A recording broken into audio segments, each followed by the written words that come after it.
Poor people deserve to remain poor. Sounds harsh, but listen to this. Lara was my friend. We weren't best friends or anything, just close enough to survive together. She and I met when life was hard. We were both equally poor, but Lara always made sure I felt smaller. Not openly, and never directly. It was always the little things.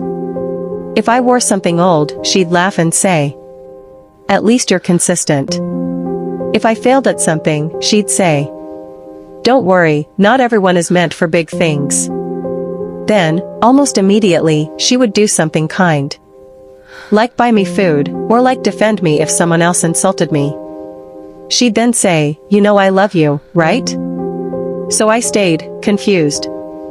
I told myself she was just really honest. That maybe this was what friendship looked like. Then as luck would have it, my life did 360 overnight.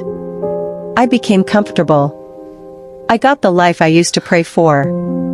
But I was terrified of becoming the kind of person who forgets. So when Lara came crying, saying everything had fallen apart for her, I didn't hesitate. With the fakest smile I've seen, she told me she always knew I'd make it. She just didn't know she'd be left behind. Her exact words. That sentence made me feel some type of way, but I brushed it off.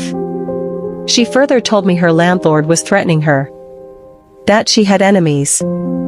That people were jealous of her. Blah blah. Basically, she just needed time to find herself again. I said no problem.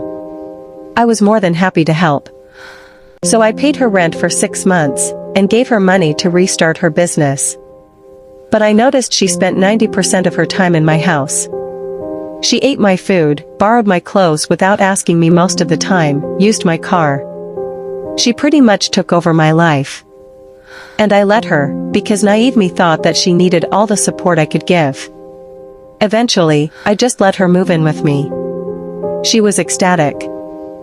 Things went semi-smoothly at first, until cracks began to appear. A total of 30 grand went missing from my room. When I casually asked, she laughed and said I was becoming careless with money. People started calling me, asking about deals I knew nothing about. Deals Lara had made in my name. Even my neighbors started looking at me differently. When I confronted Lara, she basically cried like a toddler, and gaslit me into thinking I was the one at fault.